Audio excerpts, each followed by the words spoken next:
Bunda, sebaiknya kita konsumsi air putihnya, seberapa banyak porsinya, jam berapa, apakah benar kalau misalnya kita rutin konsumsi air putih itu bisa menyehatkan lambung, bisa menyehatkan pencernaan, dan bagaimana dengan air embun?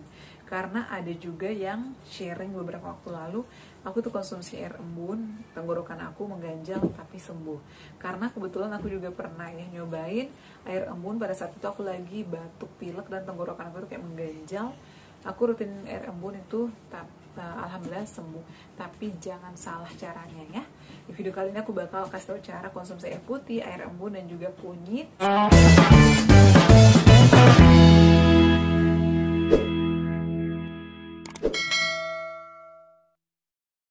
Assalamualaikum warahmatullahi wabarakatuh. Hai semuanya, kembali lagi di channel aku Adeva dan Bunda. Gimana kabarnya? Semoga sehat selalu ya. Nah, di video kali ini langsung aja aku bakal memberikan beberapa tips ya, cara konsumsi air putih, konsumsi kunyit, dan juga menerapkan pola makan bagi pejuang asam lambung. Karena ini masih banyak banget yang nanyain, terutama setiap aku live. Sebenarnya ya udah sering banget aku bahas di video-video aku, juga udah banyak sekali yang aku share terkait menu makanan, kemudian juga minum air putih atau konsumsi air putih itu berapa kali sih sehari, dan jumlah konsumsi air putih itu harus berapa banyak sekali minum. Kemudian pada saat bangun tidur itu kita wajib nggak sih konsumsi air putih, air dingin boleh nggak Bun, ataupun harus air panas atau harus air teh. Ini banyak juga yang nanya. Selain itu juga makan itu berapa kali sehari sih Bun? Kalau misalnya makannya 6 kali sehari, boleh nggak sih dijadiin 3 kali dan lain sebagainya ya. Makanya di video kali ini aku bakal bahas lagi berdasarkan pengalaman pribadi aku ya. Kalian wajib nonton videonya sampai selesai, jangan di skip.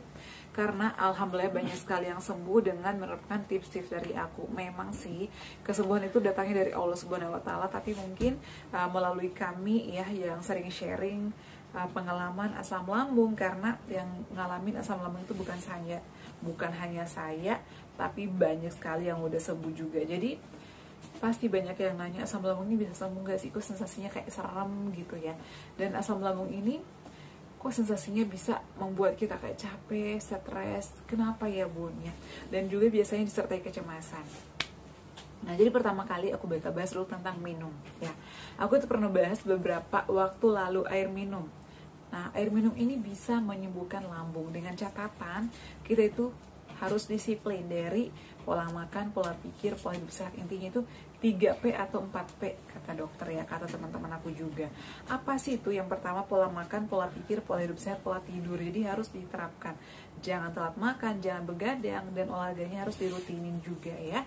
Nah, kemudian teman-teman, kita wajib konsumsi air putih itu 8 gelas per hari ya. Boleh lebih, tapi jangan dipaksakan juga mentang-mentang aku asam lambung nih harus minumnya harus berapa liter gitu. Kalau aku sih dulu minumnya itu sering ya, misalnya beberapa gelas, 1 gelas sekali minum 1 gelas, atau bahkan setengah gelas. Kalau nggak sanggup jangan dipaksakan.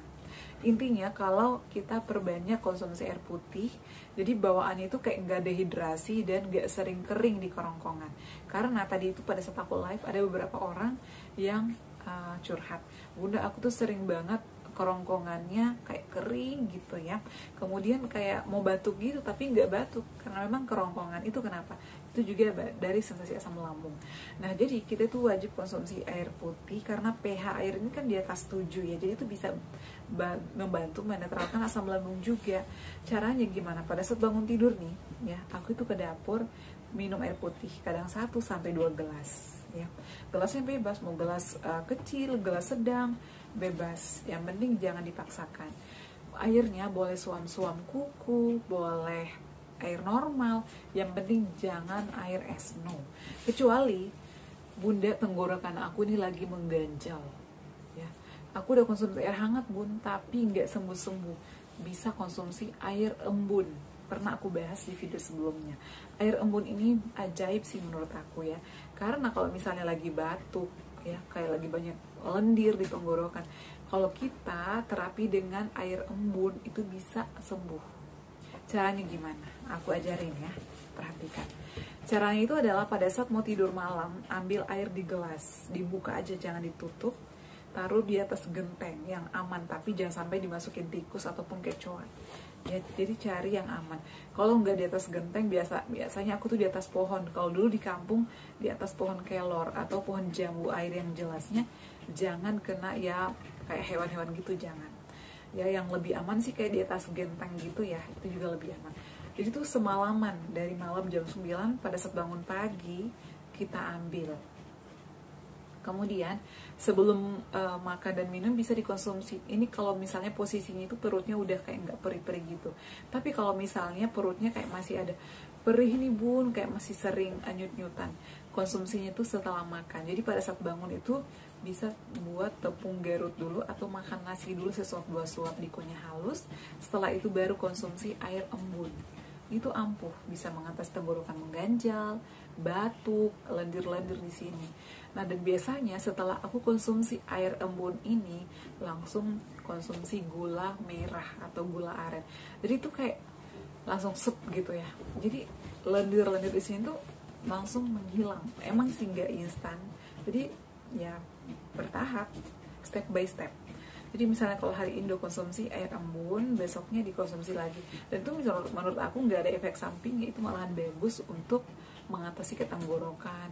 Nah, aku kan tilawah ya teman-teman ya, aku tuh qari'ah, sering dulu ikut-ikut kayak kejuaraan MTQ gitu. Aku juga dulu selalu terapkan ini kalau misal tenggorokan aku lagi mengganjal, lagi nggak enak atau lagi batuk, aku tuh disaranin untuk konsumsi air embun ya.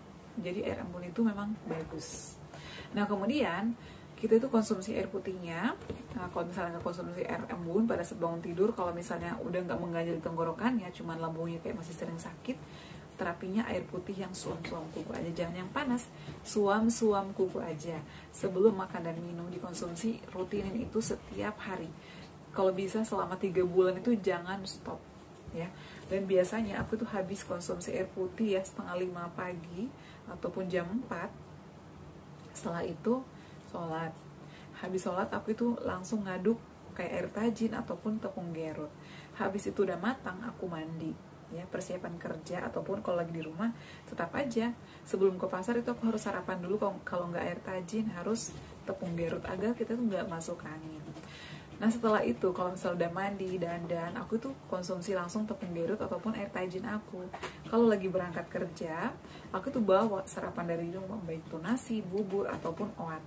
Aku bawa lauknya kayak sop, sayur bening, kemudian tahu tempe ayam ataupun ikan itu dipanggang, kalau nggak dipanggang direbus.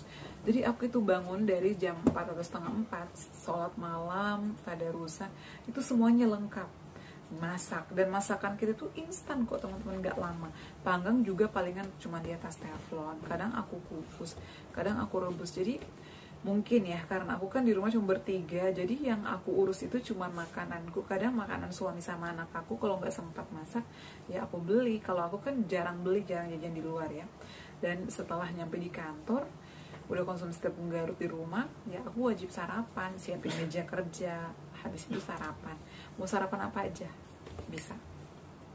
Kemudian aku itu wajib nyampe di kantor ya, habis taruh tas, habis ganti sepatu, aku tuh langsung isi air kadang yang satu botol setengah, 1,5 liter dan ada yang 2 liter. Aku tuh taruh di meja aku tuh nggak mau bolak-balik.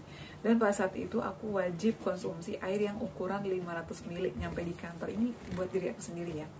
Aku tuh konsumsi dulu sampai minum gitu, sampai habis. Ya nggak aku paksain, tapi memang aku habis bawa motor itu kayak haus gitu. Setelah itu duduk. Nah, dan setelah beberapa menit habis minum air tadi sekitar 500 ml, aku sarapan. Kadang kalau saat ini sih udah bisa makan nasi kuning, nasi uduk, bubur apa aja udah bisa ya. Tapi sampai saat ini aku masih menerapkan konsumsi air putih, karena memang air putih itu ajaib, pH-nya lumayan, bisa menetralkan asam lambung. Kemudian pada saat makan siang juga harus diperhatikan ya, untuk porsinya kecil, bisa 1 centong. Kalau kalian yang masih berjuang bisa 1 centong setengah, yang penting dikunyah halus. Menunya, lauk-lauknya juga diperhatikan. Dan setelah makan itu jangan langsung minum ya. Aku tuh biasanya kasih jeda sekitar 10-15 menitan agar kita itu enggak langsung kayak muntah gitu. Kemudian pada saat bangun tidur rasanya kayak memuntah. Ini juga karena asam lambungnya naik biasanya, karena kemarinnya telat makan, karena bisa masuk angin, kena kipas angin. Jadi kipas angin tuh hati-hati ya, hati-hati. Teman aku tuh kemarin dia asam lambungnya gara-gara masuk angin, kena kipas terus tiap hari. Karena beberapa bulan ini di kantor aku tuh lagi rusak AC-nya, AC sentralnya tuh lagi mati. Jadi kita tuh dibantu sama kipas angin. Emang sih masih ada AC gitu tapi nggak dingin banget, jadi dibantu sama AC. Dan kalau misalnya kena kipas tiap hari dan telat makan itu pasti langsung kena masuk angin, dan apalagi kalau misalnya perutnya kosong itu bisa langsung kena lambung. Jadi hati-hati. Kemudian teman-teman, kalau misalnya kalian udah konsumsi air putih ya, tapi kok kayak masih aja kayak lemas gitu ya, lemas-lemas, berarti itu kayak kurang istirahatnya, peredaran darahnya juga nggak lancar, sering kesemutan ya bun ya. Jadi saran aku juga bisa sering olahraga. Kesemutan itu biasanya karena terjadi peredaran kita itu nggak lancar, jadi harus rajin olahraga, konsumsi vitamin juga. Kemudian selanjutnya aku bakal bahas terkait konsumsi kunyit. Konsumsi kunyit ini pernah aku bahas ya kemarin. Jadi ada 3 cara, ada yang digeprek, direbus, ada yang diiris tipis-tipis, diseduh air panas, dan ada juga yang diperas. Tapi kalau yang diperas itu aku nggak cocok. Untuk video lengkapnya bisa kalian nonton di video-video aku sebelumnya. Tadi ada yang komen ya, lupa Bambang atau siapa gitu namanya ya, bun aku nggak cocok konsumsi kunyit, lambung aku langsung perih, langsung nggak enak, cocoknya sama temulawak. Jadi nggak apa-apa kalau misalnya mau konsumsi kunyit nggak cocok, bisa setelah makan. Kalau aku sih nggak bisa dalam keadaan perut kosong ya, karena pasti menimbulkan sensasi. Jadi aku tuh konsumsinya setelah makan. Tapi kalau misalnya udah setelah makan juga nggak cocok, nggak usah di skip aja, dihindari aja. Bisa pakai temulawak, jahe ataupun serai aja. Jadi cari yang cocok aja, karena memang mau obat-obatan dokter, obat-obatan herbal. Dulu aku selalu konsumsi madu Z Smart, ini bagus, boleh. Kalau kalian mau ikhtiar sama ini juga boleh. Kalau misalnya aku malas bun bikin kunyit sendiri boleh, tapi ini harganya menurut aku lumayan, 145.000 ya. Yang mau samaan atau mau nyobain, mau ikhtiar dengan ini aku cantumkan di bawah sini ya. Kemudian konsumsi kunyit ini berapa kali sehari sih bun? Boleh sekali sehari, tapi kalau misalnya lagi pengobatan banget bisa 2 kali sehari, pagi sore ya, tapi dicampur sama jahe setelah makan. Dan kalau bisa perbanyak konsumsi air putih agar ya nggak mengendap juga, jadi pipis kita juga lancar. Kemudian tadi ada yang nanya juga, bunda pipis aku sering berbusa ya. Aku juga pernah ngalamin sih, cuman yang penting kita tuh pada saat pipisnya itu nggak anyang-anyangan dan nggak sakit, itu nggak masalah. Biasanya karena kita terlalu menahan pipis dan juga terlalu lama duduk. Selain itu juga biasanya kita kurang air putih. Jadi saran aku selalu konsumsi air putih. Kemudian untuk pola makannya atur sendiri sesuai dengan jadwal jam kerja kalian, baik itu di rumah maupun di tempat kerja. Intinya 2 jam sekali atau 3 jam sekali, jangan sampai telat. Dan hindari dulu kayak makanan pantangannya kayak soda, kafein, teh itu jangan dulu ya, kalau yang masih begah-begah dan juga masih mengalami sensasi perih. Kemudian juga jangan begadang.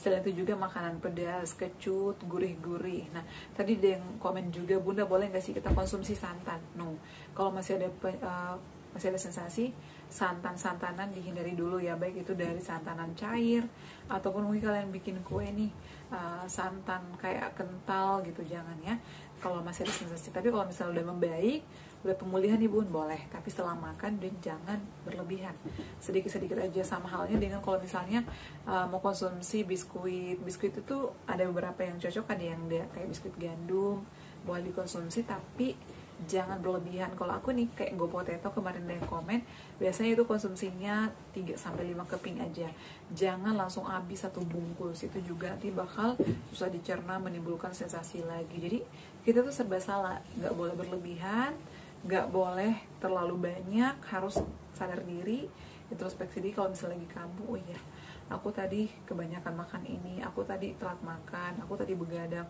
aku tadi kecapean. Jadi itu bisa semuanya menimbulkan sensasi teman-teman. Jadi kita harus sabar menjalani ini semua, ikhtiar. Yang penting kita udah terapkan 3P-nya, insya Allah pasti sembuh ya, karena ya nggak ada yang bahaya, yang penting kita itu udah ikhtiar. Dan ada juga beberapa yang menyepelekan asam lambung, jadi jangan menyepelekan penyakit ini, karena kalau misalnya kita menyepelekan dan nggak disiplin atau nggak menghindari pantangan, itu nanti takutnya makin menambah sensasi lagi. Oke ya, cukup sekian cerita kali ini. Semoga bermanfaat. Terima kasih yang selalu setia nonton video-video aku. Semoga lekas pulih ya. Dan yang mau terapi air putih ataupun air embun bisa dicoba dari sekarang. Semoga membantu, bermanfaat untuk orang banyak ya. Jangan lupa untuk terus dukung channel aku Deva dan Bunda dengan cara like, comment, share, dan subscribe. Assalamualaikum warahmatullahi wabarakatuh. Sampai ketemu lagi di video-video aku selanjutnya. Bye.